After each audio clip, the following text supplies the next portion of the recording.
오늘 보실 말씀은 히브리서 11장입니다. 히브리서 11장 1절과 2절 같이 읽을까요? 믿음은 시작. 믿음은 바라는 것들의 실상이요 보이지 않는 것들의 증거니 선진들이 이로써 증거를 얻었느니라. 자, 1절에 믿음은 바라는 것들의 실상이요. 자, 믿음이 뭐냐?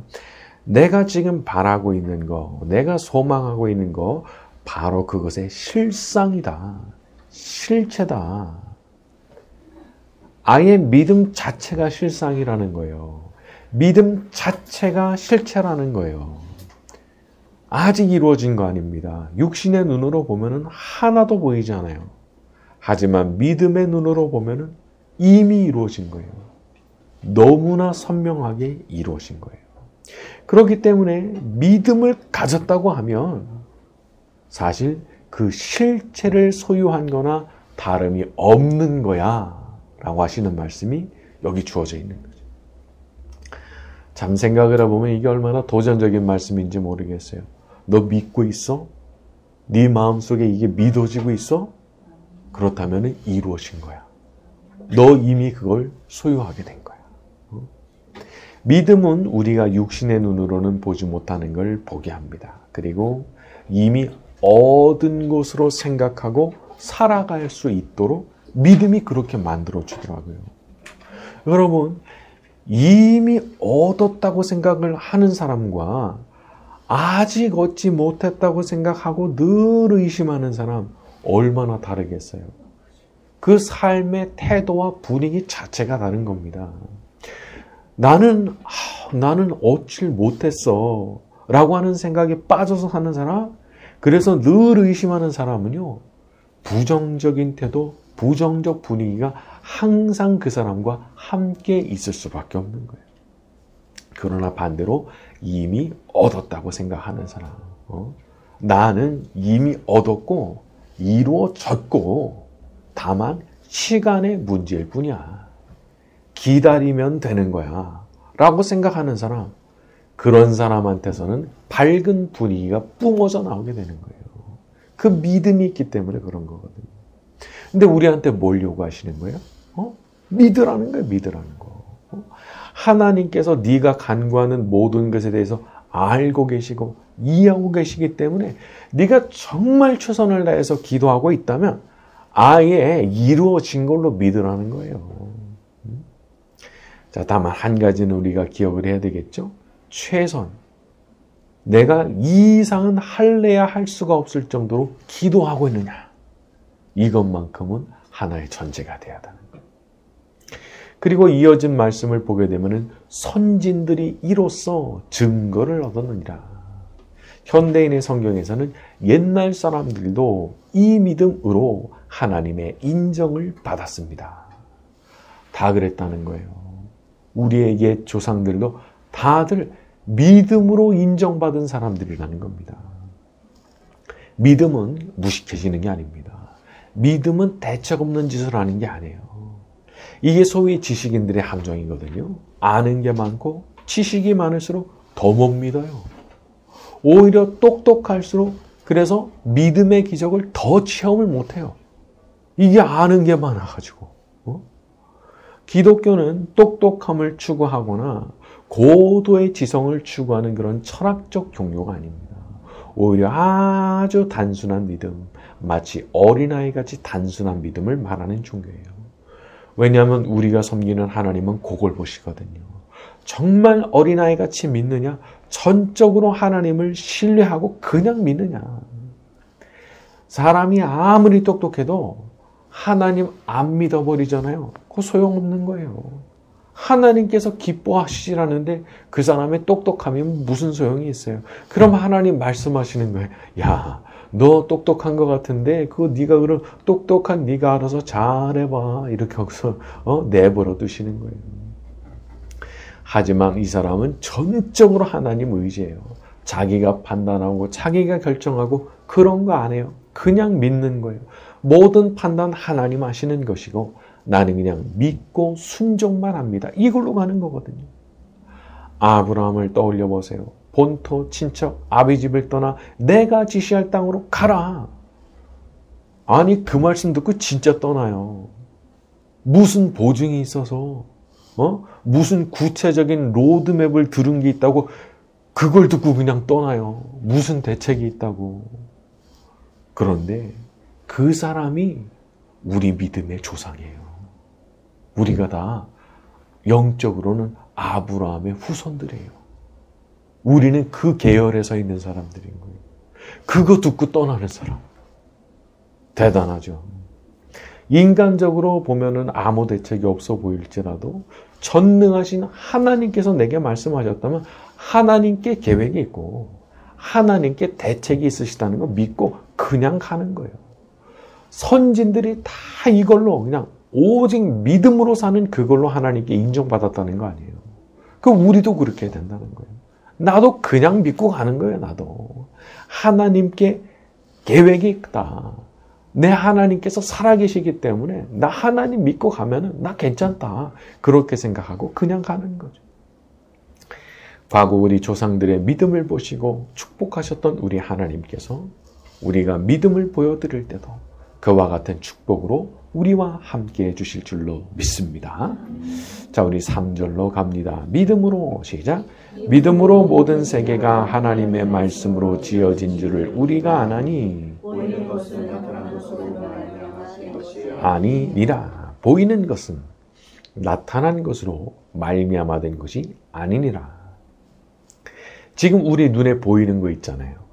이 말하자면 이게 어디서 나온 거냐? 보이는 것들은 당연히 어디서 나왔겠냐? 안 보이는 데서 나온 거지. 그 말을 하는 거예요.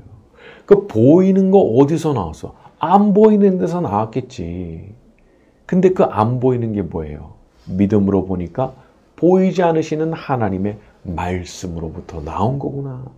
그걸 믿음이 알게 한다는 거예요. 믿음에는 인식의 기능이 있습니다. 믿음이 알게 해요. 어떤 논리보다도 더 직관적으로 알게 합니다.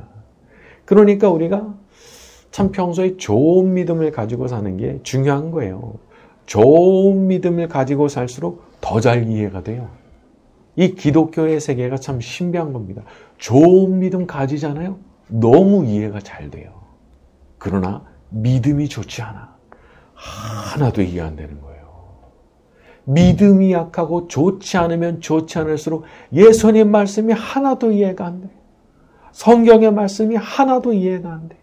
그러나 반대로 믿음이 좋으면 좋을수록 너무 잘 이해가 되는 거예요. 그래서 우리가 신앙생활을 참 즐겁게 하고 기분 좋게 하려고 그러면은 반드시 좋은 믿음 가져야 되는 겁니다. 저와 여러분 항상 좋은 믿음 가지고 살게 되기를 바랍니다. 자, 우리 4절로 갑니다. 믿음으로 시작. 믿음으로 아벨은 가인보다 더 나은 제사를 하나님께 드림으로 의로운 자라 하시는 증거를 얻었으니 하나님이 이 예물에 대하여 증언하심이라. 그가 죽었으나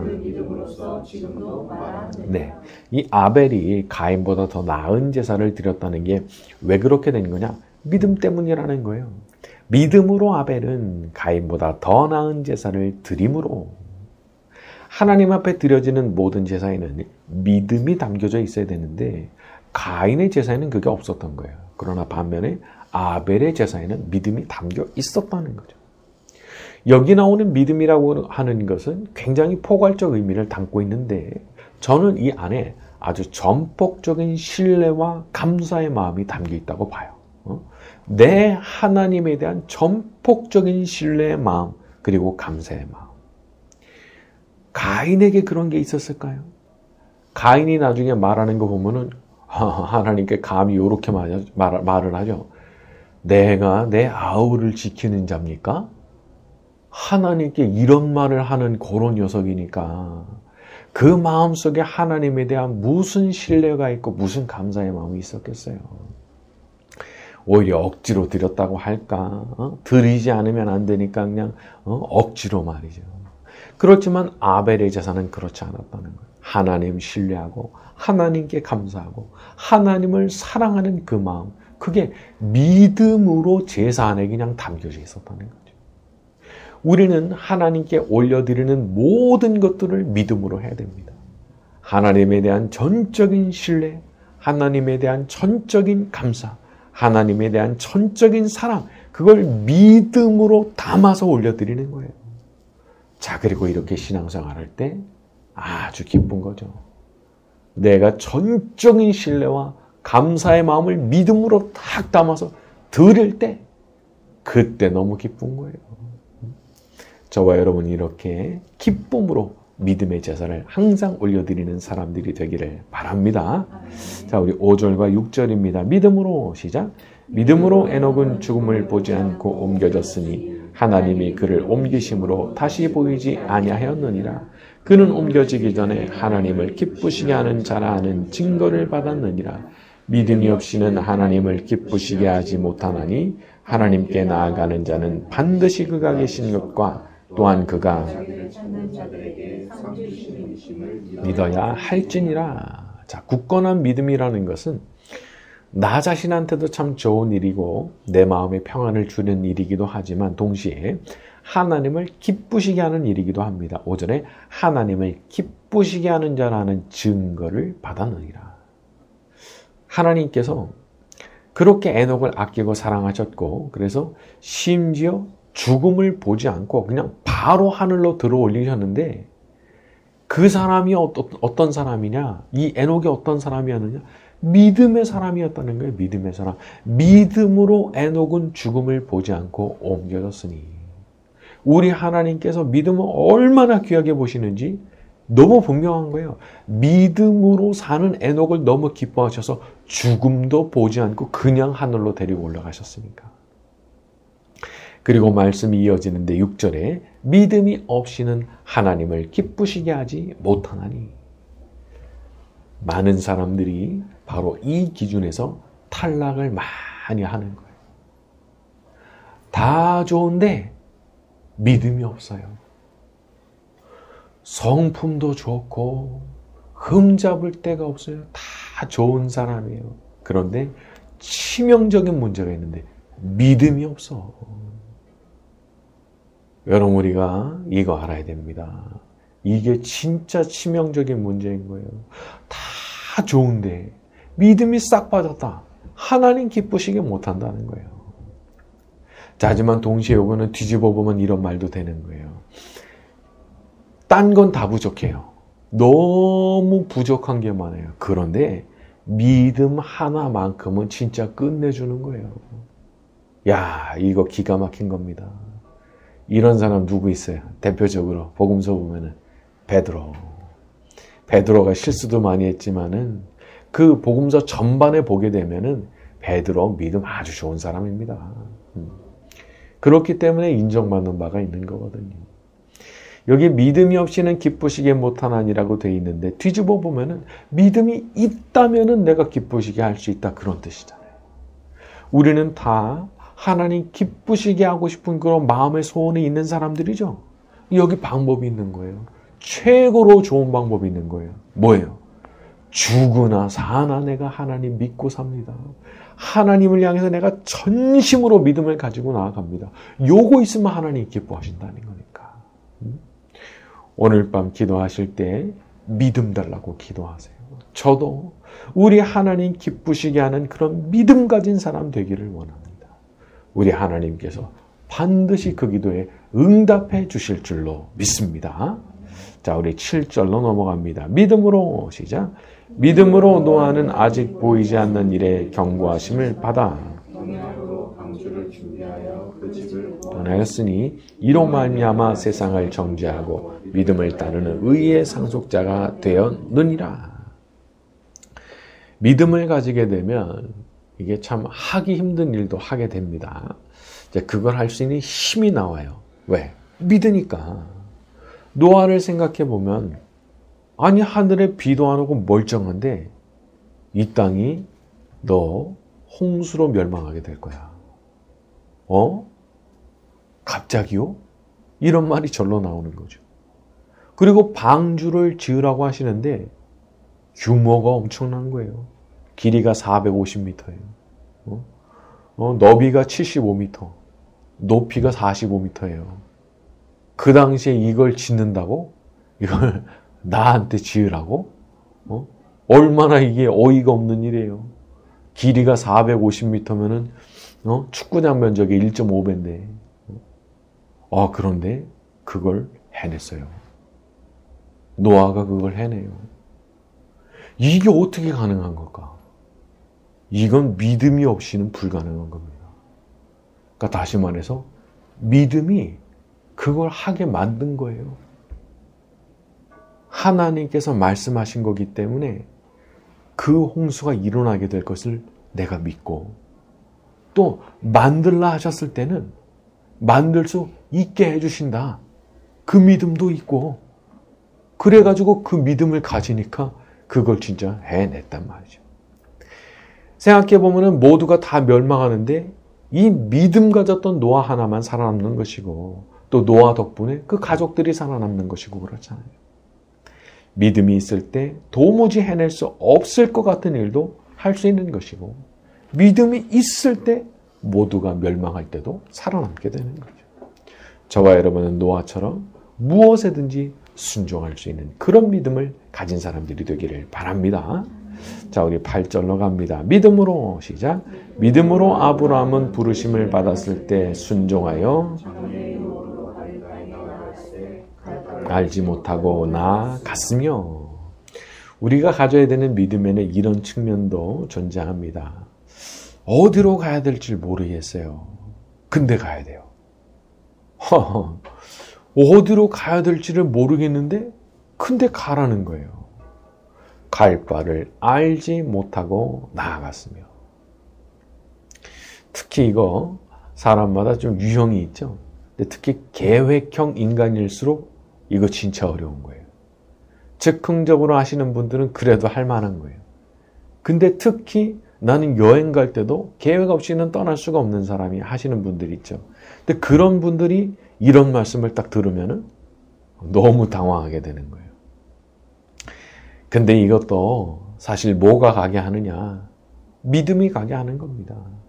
내가 길을 몰라도 내비게이션에 가라면 가죠. 그 믿으니까 가는 거예요. 따라가면 목적지에 도달하게 될 거다 생각하고 가잖아요. 그러니까 제가 요 생각을 하면서 내가 참 내비게이션은 잘도 믿으면서 내가 하나님 믿는 일에는 참 부족하구나, 그런 생각도 좀 하게 되더라고요. 아브라함 진짜 믿음의 조상이 될 만한 겁니다. 얼마나 믿음이 좋았는지 모르지만, 어디로 가게 되는 건지도 모르지만 일단 믿고 떠나요. 일단 믿고 떠나요. 우리도 때로는 그런 명령을 받을 때가 있는 겁니다. 몰라요. 어디로 가는 건지 몰라요. 그러나 가라고 하시니까 저는 갑니다. 내 생각 딱 접고 그냥 순종하는 거예요. 하지만 우리가 그런 일 앞에서도 두려워할 필요가 없는 것은 내가 가는 길 하나님 알고 계시니까, 하나님께서 알고 계시니까 나 그거 믿고 가는 거예요. 요셉을 생각해 보세요. 노예로 팔렸을 때, 감옥에 들어가게 됐을 때 자기 인생이 어디로 가는지 어떻게 알았겠어요? 예측 불가의 상황인 거예요. 내 인생은 왜 이렇게 대체, 나 진짜 왜 이런 거야? 내 인생은 왜 그렇게 꼬이는 거야? 나 저주받았나? 그런 생각 들 수 있었을 거잖아요. 하지만 모든 것이 하나님의 계획 안에 있었죠. 때로는 내가 길을 잃었나 싶은 생각이 들 수도 있습니다. 내가 선택을 잘못했나, 그런 생각이 들 수도 있습니다. 하지만 그거 아닌 거예요. 이 세상에 하나님의 통제와 허락을 벗어난 상태에서 일어날 수 있는 일은 없거든요. 나를 여기까지 인도하셨다고 그러면은 반드시 여기에 목적이 있고 이유가 있는 거예요. 약속의 땅이 기다리고 있는 겁니다. 하나님께서 주시려고 마음 먹고 계시는 그 땅이 우리 기다리고 있는 거예요. 항상 아브라함 같은 믿음으로 전적으로 하나님을 신뢰하며 남은 인생을 살아가는 저와 여러분이 되기를 예수님의 이름으로 축원합니다. 네.